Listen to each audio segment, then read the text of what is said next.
Olá, sou o professor José Ribeiro Neto e nós vamos continuar mais uma aula de hebraico bíblico. Nesta aula nós vamos falar das conjugações verbais, ou seja, como nós conjugamos um verbo hebraico. Nessas conjugações nós vamos ver a conjugação do kal, ou seja, a forma simples do verbo forte. Lembrando, o verbo forte são aqueles verbos que não tem nenhuma letra fraca na raiz ou que só tem o reish no final da raiz.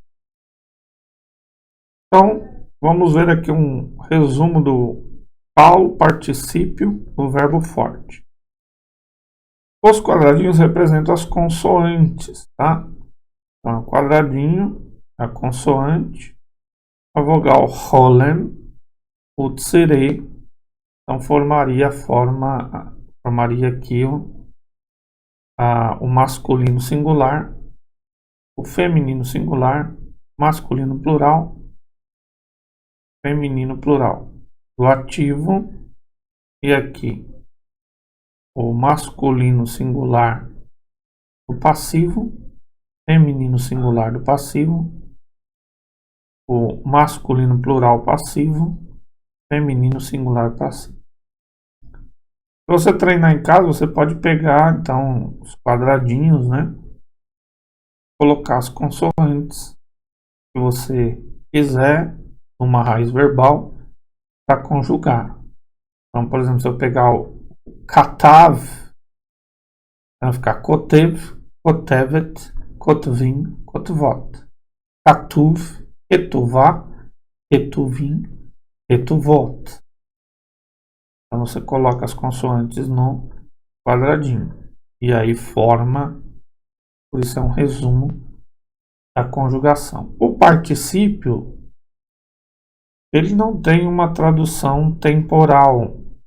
Geralmente no hebraico moderno se traduz como presente, no indicativo. Mas no hebraico bíblico ele vai poder ser traduzido de várias formas dependendo do contexto.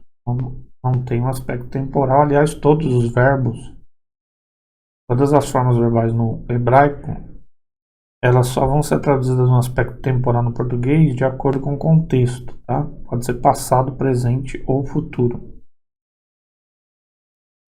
Então, a ideia de uma ação contínua, particípio kal, pode ser passada, presente ou futura. Para pegar um verbo de exemplo, o verbo chamar, significa guardar. Então, no particípio ativo vai ficar shomer, shomeret, shomerim, shomerot. Então, eu, tu, ele, né? Então, se for masculino singular, vai ficar shomer. Então, guardo, estou guardando. Shomeret. Com a mulher, eu, tu, ela, né? Forma do eu feminino. O eu é comum, né? O ani, mas o tu no hebraico tem a forma feminina. At, que é atá shomer, você guarda. At shomeret, você feminino guarda. Tudo que for feminino singular vai ser shomeret. Masculino plural, shomerim. Anachnu shomerim, nós guardamos. E o shomerot, o feminino plural. Atem shomerot, vocês guardam. Então vai ser a forma plural. Então shomer, shomeret, shomerim, shomerot. O passivo vai ter outra forma. Shamur é guardado. Shemurá, ela é guardada. Shemurim, eles são guardados. Shemurot, elas são guardadas. Mas tudo que for masculino singular, feminino singular, masculino plural, feminino plural. A forma do perfeito, ela vai ter essa conjugação aqui, ó. Tem 10 formas porque são 10 pronomes do hebraico. As duas últimas formas são iguais. Mas é a mesma coisa. Você pega as 3 letras da raiz e conjuga o verbo. eu pegar aquele mesmo verbo, vai ser chamar-te. Eu pegar o katav, que é escrever, vai ser katavti. Então, o verbo no cal perfeito ou completo, também chamado de katal, o verbo forte é essa construção. Então, katavti, katavta, katavti, katav, kateva, katavnu, ketavten, ketavten, katevu, katevu. Então, ani, ata, at, hu, hi, anachnu, atem, aten, hem, hen. Então, eu, tu masculino, tu feminino, ele, ela, nós, vós masculino, vós feminino, eles e elas.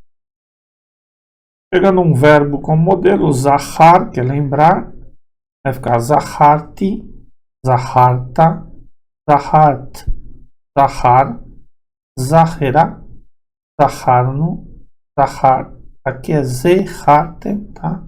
Foi errado. Zeharten, zeharten, zaheru, zaheru. Então, só depois corrigir lá, conforme está aqui na tabelinha. Ó. Tá vendo? Vamos chivar. Foi errado aqui. A conjugação. Lembrei, você, ele, ela, nós, vós, eles, elas. Lembrando que essa tradução modelo só para a gente ter um parâmetro, mas pode ser passado, presente ou futuro de acordo com o contexto. A ideia é que a ação é completa. Pode ser completa no passado, completa no presente ou completa no futuro. Então, o calo perfeito, o catalo, deve ser traduzido de acordo com o contexto. Tem uma ideia de uma ação completa. Essa ação completa pode ser passada, presente ou futura. Aí nós chegamos no chamado imperfeito, ou ictol, tá? Também chamado de incompleto. O calo, que é a forma simples, e o verbo forte, que é aquele que não tem letra fraca na raiz. Então, os mesmos pronomes, ani, ata, at, hu, hi, anachnu, atem, aten, hem, hen. Ele vai ficar diferente, né, porque é o imperfeito. A característica do imperfeito é ter sufixos, prefixos em todas as formas. Né? Para voltar lá, a característica do perfeito é ter sufixos, tá vendo? Aí letras no final para conjugar. O imperfeito vai ter prefixo e também algumas formas do sufixo. Então, se eu pegar e escrever, vai ser ertov, tirtov, ertevi, irtov, irtov, nirtov, irtevu, irtovna, irtevu, irtovna. Então, lembra que os quadradinhos você coloca as consoantes do verbo que você vai conjugar, as 3 letras da raiz. É esse mesmo que está aqui, ó. Ertov, tirtov, irtevi, irtov, tirtov, nirtov, irtevu, irtovna, irtevu, irtovna. As formas são iguais, ó.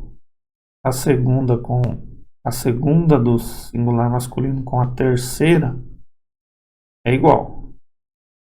A segunda do plural feminino com a terceira do plural feminino também são iguais. Como eu vou saber? Ou vai ter o pronome na frente, ou o contexto vai indicar. Vou pôr um zoom aqui para você ver melhor. Tá vendo? Ertov, tirtov, irtevi, irtov, irtov, nirtov, irtevu, irtovna, irtevu, irtovna. E como padrão a gente pode traduzir no futuro. Escreverei, escreverá, escreverá,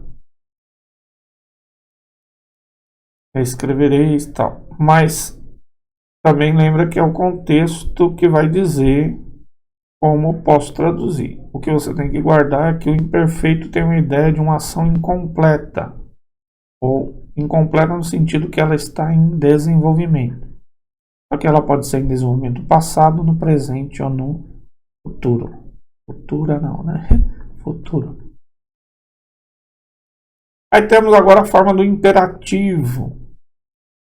Então nós temos as 4 formas. Mesma coisa, pega as 3 letras da raiz, joga aqui dentro do quadradinho que você tem a conjugação. Vou pegar o verbo ketav, o katav, né? Vai ser ketov, itvi, itvu, ketovna. Então, é o imperativo de segunda pessoa masculino, segunda feminino, singular, segunda masculino plural, segunda feminino plural. Essas 4 formas. E aí vamos ter o infinitivo. O infinitivo, mesma coisa, ele vai ter a formação. O imperativo lá vai ter a ideia igual ao nosso imperativo no português, tá? Infinitivo, ele pode ser traduzido às vezes como adjetivo ou como substantivo, vai depender também do contexto. Então, pegando katav, vai ser katov, ketov.